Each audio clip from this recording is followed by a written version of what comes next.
অনেকদিন পরে তোমাদের ইউটিউবের ক্লাসে এলাম। তো এখানে আমি আজকে তোমাদের ক্লাস 11 আর কি যে এমসিকিউ, যেটা আমাদের সেমিস্টার 1 থেকে ম্যাথমেটিক্স বা অন্যান্য সাবজেক্টে স্টার্ট হয়েছে, তো সেই সেমিস্টার 1 এর ম্যাথমেটিক্সের বেঙ্গলি মিডিয়ামে কি ধরনের এমসিকিউ গুলো মোটামুটি পড়তে পারে পরীক্ষায়, মাত্র কয়েকদিন পরেই এক্সাম। তো সেই বিষয়ে আমি একটু আলোচনা করব। তো সেমিস্টার 1 এ কি কি চ্যাপ্টার আছে তোমরা সবাই নিশ্চয়ই জানো।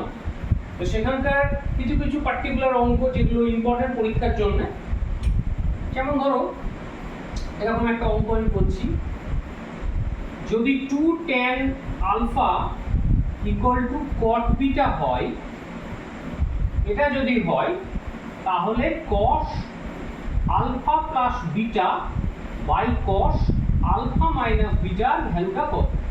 এটা কিন্তু পরীক্ষায়, যেহেতু আমাদের এখানে কোশ্চেনে অপশন বেস কোশ্চেনই বেশি থাকবে, ঠিক আছে, তাহলে এরকম অপশন দিয়ে কোশ্চেন আমাদের থাকতে পারে। তাহলে দেখো প্রথমেই আমরা, যেহেতু অঙ্কটায় আমার cos-এর ফর্মে অঙ্কটা রয়েছে, তাহলে আমরা প্রথমেই tan-টাকে ভেঙে নেব। tan আলফা মানে আমরা জানি sin বাই cos, আর cot মানে আমরা জানি cos বাই sin বিটা। তো এবারে ওই ফর্মে জিনিসটাকে ফেরাতে গেলে, যেটা cos আলফা প্লাস বিটা বা cos আলফা মাইনাস বিটা দুটোই রয়েছে, তাহলে আমাদের কিন্তু ওই ফিগারে আমাদের যেতে হবে।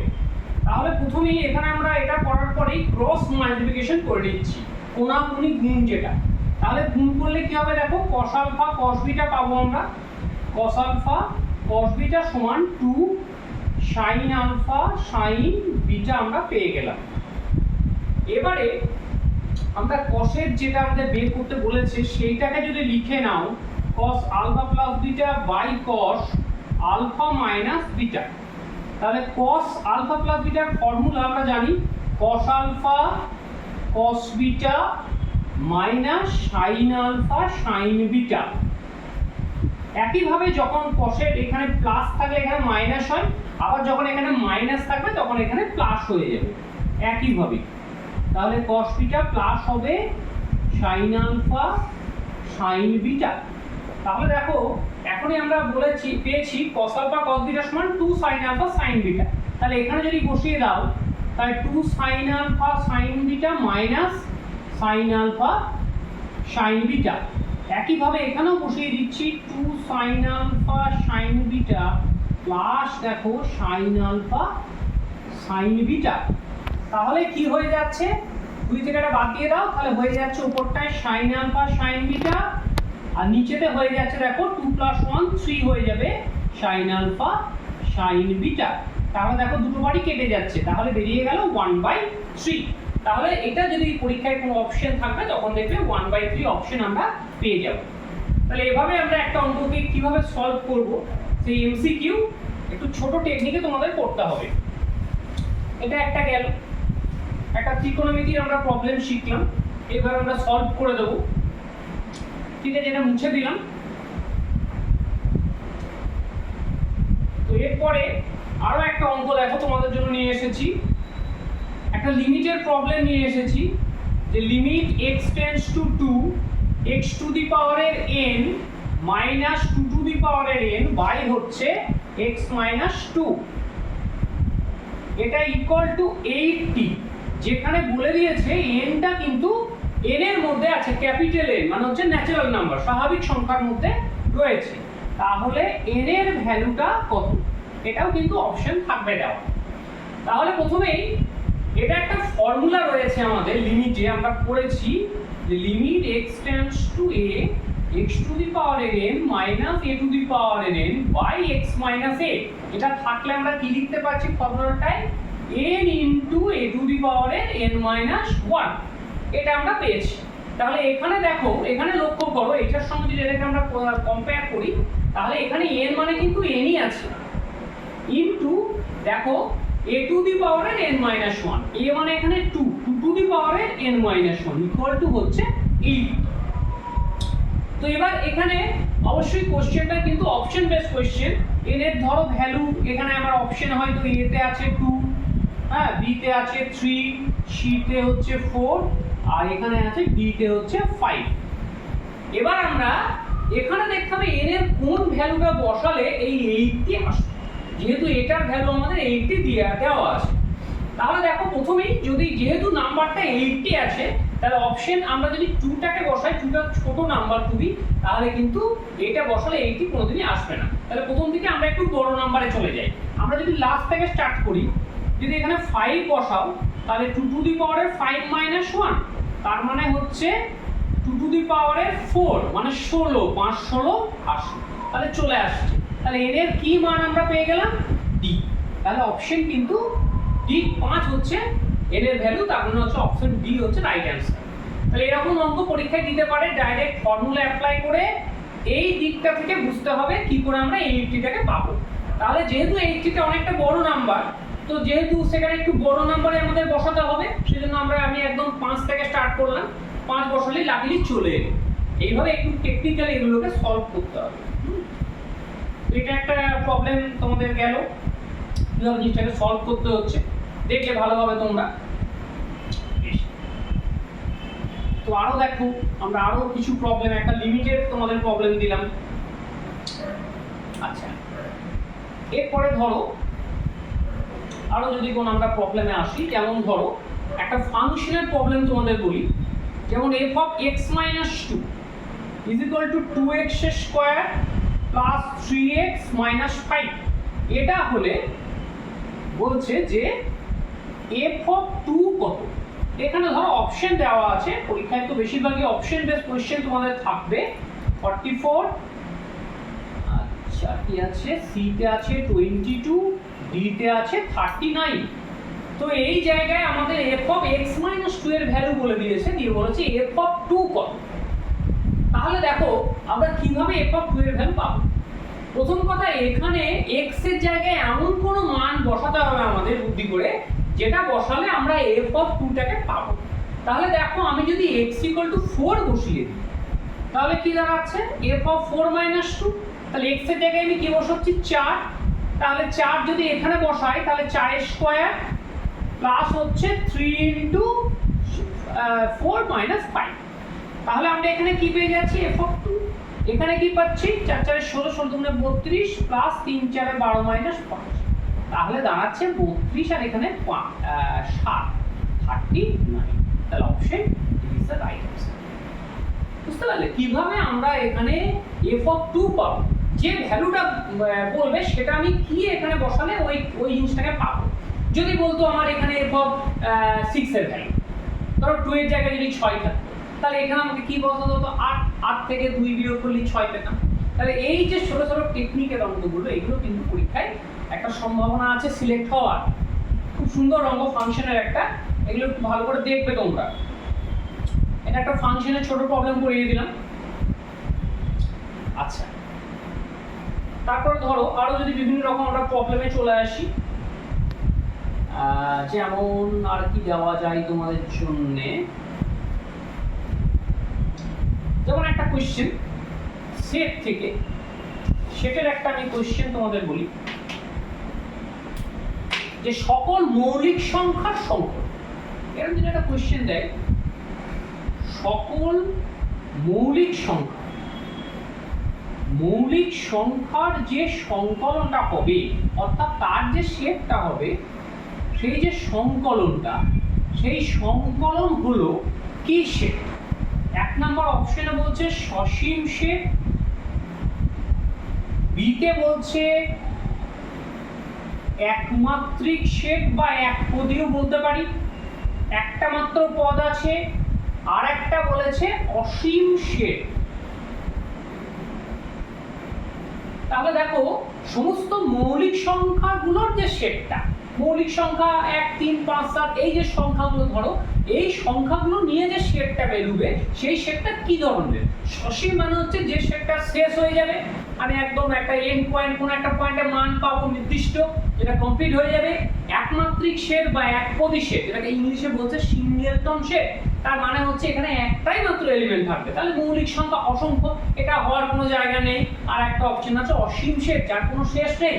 তাহলে আমরা মৌলিক সংখ্যা যেভাবে বলি 3 5 7 এভাবে বলে যাচ্ছি, তাহলে এই সংখ্যাগুলো আমরা কি শেষ করতে পারবো? যে যেটা বলবে তারপরও কিন্তু একটা মৌলিক সংখ্যা থাকবে। তাহলে সমস্ত মৌলিক সংখ্যাগুলো সেট হচ্ছে একটা অসীম সেট। এই যে কোশ্চেনগুলো দেখো, এই কোশ্চেনগুলো কিন্তু খুব তাড়াতাড়ি পরীক্ষা হয়ে যাবে, মানে পুরো ব্যালেন্স থাকবে কোশ্চেনের মধ্যে কিন্তু আমরা একদম ব্যালেন্স পাবো। অর্থাৎ এমন ভাবে তোমাদের ম্যাথমেটিক্সের 40টা কোশ্চেন পরীক্ষায় থাকবে যেখানে কিছু কিছু কোশ্চেন চোখে দেখেই অ্যানসার হয়ে যাবে, কিছু কিছু কোশ্চেন চোখে দেখে তুমি অ্যানসার করতে পারবে। যেমন একটা এরকম আমি শেড বলে দিলাম, শেড থেকে তো অনেক প্রবলেম থাকবে পরীক্ষায়। এটা একটা তোমাদের গেল শর্ট কোশ্চেন, এমসিকিউ একদম পুরো। আচ্ছা, এরপরে ধরো একটা শেড দিচ্ছে 5 নম্বর অঙ্ক, এই একটা শেড, এই শেডটা কি আছে 1 2 3 4 5, এই যে শেডটা আছে এই শেডটার হলো যথার্থ উপশেডের সংখ্যা, যথার্থ উপশেডের সংখ্যা খুবই গুরুত্বপূর্ণ কোশ্চেন পরীক্ষার জন্য। তো এই শেডটাতে যথার্থ উপশেড, তার মানে হচ্ছে প্রথমে যথার্থ উপশেড জানতে গেলে আমাদের জানতে হবে উপশেড জিনিসটা কি। তাহলে প্রথমেই দেখো এই শেডটাতে কটা এলিমেন্ট আছে, টোটাল দেখতে পাচ্ছি 1 2 3 4 5, মানে 5টা এলিমেন্ট রয়েছে। তাহলে ফর্মুলা হচ্ছে 2 টু দি পাওয়ারের n, এটা হচ্ছে উপশেডের সংখ্যা, আর যথার্থ বললে সেখান থেকে আমরা 1 বাদ দিয়ে দেবো, সেই শেডটা বাদ চলে যাবে।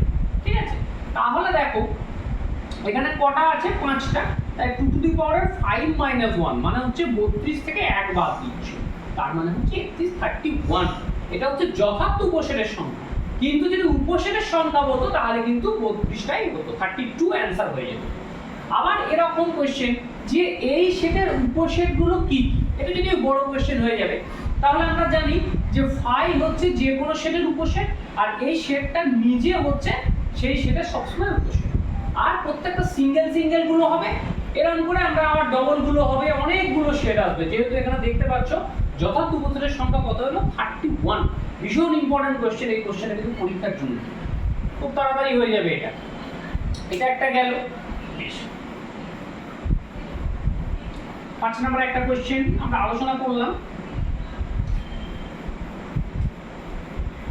আরেকটা দেখো খুব ছোট্ট কোশ্চেন, নাম্বার অফ এ যদি বলে দেয়, নাম্বার অফ এ ধরো বলে দিচ্ছে 3, নাম্বার অফ বি বলে দিল 4, তাহলে number of A cross B কত, এ ক্রস বি কত। তাহলে লক্ষ্য করো এইটার ক্ষেত্রে একটা ফর্মুলা আছে, দেখবে বইয়ের মধ্যে আছে, যদি সেটটা সসীম সেট হয়, যে সেটটা শেষ আছে, অবশ্যই এখানে 3টে এলিমেন্ট আছে, এখানে 4টে এলিমেন্ট আছে, অবশ্যই সেটটা শেষ হয়ে যাবে, তাহলে সসীম সেট।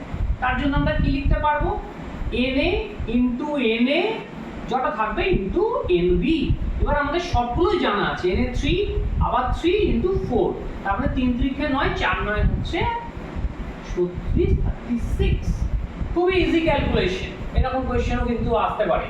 হ্যাঁ, যেহেতু এমসিকিউ খুব বড় কোশ্চেন তো দেবে না, একটা মিনিং রেখে কোশ্চেন কিন্তু থাকবে।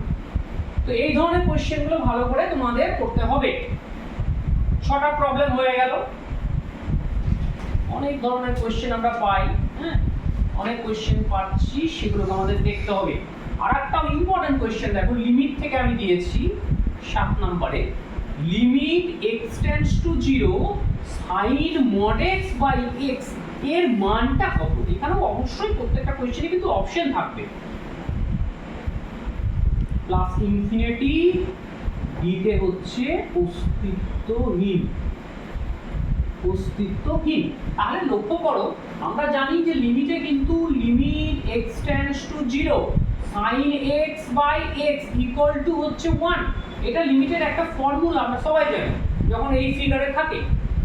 কিন্তু এখানে দেখো দেওয়া আছে mod x, তাহলে যখনই mod x থাকবে তাহলে mod x এর যে ডেফিনেশন, mod x থেকে আমরা x পাই যখন x টা গ্রেটার দ্যান 0 হয়, আবার যখন মাইনাস x পাই তখন x টা হচ্ছে লেস দ্যান 0, এটা আমরা গ্রেটার ইকুয়াল টু 0 ভাবতে পারি, নন নেগেটিভ। তাহলে এই যে ব্যাপারটা, তাহলে এখানে দেখো দু রকমের কিন্তু ভ্যালু থাকতে পারে, একবার গ্রেটার দ্যান, একবার লেস দ্যানের জন্য। তাহলে যদি আমরা দেখো যখন আমরা পজিটিভটা থেকে যদি পজিটিভ বার করি, মড থেকে যদি পজিটিভটা বার করি, তাহলে কি হবে sin x বাই x এলে একবার 1 আসবে, আবার যখন মাইনাস ধরবে তখন কি আসবে -1। তাহলে দুটো ভ্যালু কিন্তু সমান হচ্ছে না, একটা 1 একটা -1। তাহলে কি সমান যদি না হয় তাহলে এটা কি হয়ে যাবে, অস্তিত্ব নেই। ঠিক আছে, এটা কিন্তু লক্ষ্য রাখবে, মানে অনেকজন পরীক্ষায় করে দেবে এখানে দেখো 1 অপশন দেওয়া আছে কিন্তু এইটার মধ্যে গোলমাল রয়েছে দেখো sin x বাই x থাকলে হচ্ছে 1 বাট এখানে mod x দেওয়া আছে। এটা কিন্তু একটা ভাইটাল পয়েন্ট, mod x দেওয়া আছে বলে 1 কিন্তু অ্যানসার হবে না। তো সেখানে ক্ষেত্রে যেহেতু দুটো ভ্যালু চলে আসছে সেই জন্য ইকুয়াল হচ্ছে না, সেজন্য আমরা বলবো এর কোনো অস্তিত্ব নেই, অস্তিত্বহীন। এটাও খুবই একটা ভালো প্রবলেম, দেখবে প্রবলেমগুলো করিয়ে দিচ্ছি তোমাদের। আমি আবার দিয়ে দেবো প্রবলেমগুলোকে তোমাদের, প্রচুর প্রবলেম আমার কাছে আছে, হ্যাঁ সেই প্রবলেমগুলো একটু করতে হবে ঠিকঠাক করে। বিভিন্ন ধরনের কোশ্চেন তোমরা পাবে। আচ্ছা, আরেকটা কোশ্চেন দিয়ে দিই, P intersection Q is equal to P union Q হবে। এটা হয় তবে কি হবে? এক নম্বর অপশন বলেছে P ইকুয়ালস টু Q, দু নম্বরে বলেছে Q ইকুয়ালস টু 5, তিন নম্বরে বলেছে P ইকুয়ালস টু করলাম P ইকুয়ালস টু 5, আর চারেরটা কোনোটিই নয়। ঠিক আছে, তাহলে দেখো এখানে আমরা কি দেখতে পাচ্ছি, ইউনিয়ন আর ইন্টারসেকশন দুটো পার্টি ইকুয়াল হয়ে গেছে।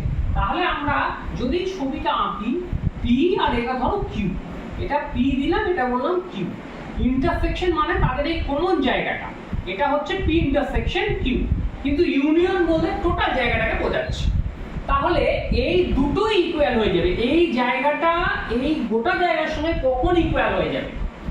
তো অপশন যেভাবে রয়েছে দেখো, যদি আমরা P ইকুয়ালস টু Q, যেটা ফার্স্ট অপশন আছে, যদি P এর জায়গায় Q দিয়ে দিই তাহলে Q এর সঙ্গে Q এর যদি ইন্টারসেকশন, Q এর সঙ্গে Q এরই কমন জায়গা খুঁজছি। আবার এখানে যদি P এর জায়গায় আমি যদি Q করে দিই, P ইকুয়ালস টু Q বসাই, তাহলে দেখো এটার সঙ্গে এটারও ইউনিয়ন করলেও Q পাবো, যোগ করলে আবার কমন জায়গা খুঁজলে কমন জায়গায় খুঁজে পাবো। তাহলে অপশন এটা হচ্ছে রাইট অ্যান্সার। ছোট্ট প্রবলেম, কখন তারা ইকুয়াল হবে? এই ইন্টারসেকশন ইউনিয়ন যখন তারা পরপর ইকুয়ালে জায়গায় চলে যাবে তখন তারা ইকুয়াল হবে, দেয়ার ইজ আ পসিবিলিটি, তখন একটা পসিবিলিটি এখানে থাকবে। এটা একটা গেল প্রবলেম, ভালো প্রবলেম, দেখবে তোমরা। আচ্ছা, আমি দিয়ে দেবো পরে সমস্ত প্রবলেমগুলোই দিয়ে দেবো একবার, কোনো অসুবিধা নেই। আচ্ছা, আরো একটা ভালো প্রবলেম ফাংশনের জন্য আমি নিয়ে এসেছি। 9 নম্বর প্রবলেম, f(x) ইকুয়াল টু কি আছে দেখো, log 3 বেস x আর আছে 5x equal to x square. খুবই ভালো প্রবলেম। তাহলে এইটা হলে নিচের কোনটা এর জন্য ভ্যালু হবে? সেটা কি আছে, f of 5 of 3, এটার জন্য কোন ভ্যালু আমরা পাবো? অবশ্যই কিন্তু অপশন দেওয়া আছে, অপশন আছে 0, 1, 2 আর হচ্ছে 3। দেখো এই অঙ্কগুলো করতে গেলে একটা রুলস মেইনটেইন করতে হবে, সেই রুলসটা কি আমরা জানবো। দেখো আমাদের যে ভ্যালুটা বার করতে বলেছে f of 5 of 3, তাহলে দেখো 5 of 3, 5 of x মানে কি হচ্ছে x এর স্কয়ার, যেটা এখানে থাকছে এখানে গিয়ে তার কি হয়ে যাচ্ছে, স্কয়ার হয়ে যাচ্ছে। তাহলে যদি x এর জায়গায় আমি 3 বসাই তাহলে কি হয়ে যাবে, 3 এর স্কয়ার। খুব ইজি। সিমিলারলি fx-টা কেমন আছে দেখো, এইখানে যেটা আছে x, সেটা কোথায় বসছে, log 3 বেস x, তাহলে এইখানে যেটা থাকছে তার পজিশনটা কোথায়, এখানে বসে যাচ্ছে। তাহলে এখানে যদি আমরা 3 স্কয়ার নিয়ে নিই তাহলে 3 স্কয়ারটা কোথায় বসবে, x এর জায়গায় কি আছে 3 স্কয়ার, তাহলে এটা বসবে আমার এই জায়গায়, তাহলে log 3 বেস 3 স্কয়ার। এবার আমরা লগ আমরা ক্লাস 9 এ তোমরা পড়েছো, তো সেখানে দেখবে লগের একটা প্রপার্টি আছে যে log a বেস যখন পুরো x এর মাথায় যখন 2 থাকলো বা 3 থাকলো তখন এই পাওয়ারটা লগের দেখবে সামনে চলে আসে, এই পাওয়ারটাকে আমরা সামনে নিয়ে চলে আসি। তাহলে 2টা পাওয়ারে আছে, 2টাও সামনে চলে আসছে, দিয়ে পড়ে থাকছে log 3 বেস 3। এবার লগের যখন সেম বেস আর এই জায়গাটা যখন সেম থাকে তখন তাকে আমরা কি লিখি, 1, লগের একটা প্রপার্টি। তাহলে এখানে a থাকলে 1, যাই দেখো সিমিলার থাকলে 1 হয়ে যাবে, তাহলে 3 3 1 হয়ে যাচ্ছে, তাহলে 2 into 1 মানে आंसर হয়ে যাচ্ছে 2। Option C is the right answer. এটাই হচ্ছে আমাদের, সিটা হচ্ছে রাইট आंसर ফাংশনের ক্ষেত্রে। তো দেখো তোমরা এইগুলো বিভিন্ন রকম প্রবলেম তোমাদের আজকে পড়ালাম, বিভিন্ন প্রবলেমগুলো, হ্যাঁ আবার তোমাদের জন্য আরো প্রবলেম নিয়ে আসবো, প্রবলেমগুলো বাড়িতে দেখো, এগুলো ইম্পর্টেন্ট প্রবলেম, যেহেতু আমাদের এমসিকিউ 1 মার্কস খুব বেশি বড় কোশ্চেন পরীক্ষায় থাকবে না, এবছর যেহেতু প্রথম এমসিকিউ হচ্ছে, তো এই ধরনের এমসিকিউ মানে পড়ার একটা সম্ভাবনা আছে। আর কিন্তু কিছুক্ষণ আমি এমসিকিউ মানে কিছুটা এমসিকিউ তোমাদের পড়ালাম, লিমিট, ফাংশন, ত্রিকোণমিতি, এইসব জায়গাগুলো নিয়ে একটু আলোচনা করলাম। দেখো, ভালো লাগলে আমাকে কমেন্ট করবে, চ্যানেলে সাবস্ক্রাইব করে দেবে তোমরা। হ্যাঁ, তো এই হচ্ছে ব্যাপার, এগুলো দেখো। ঠিক আছে, আজকে এতটা অবধি তোমাদের ক্লাস আমি রাখলাম।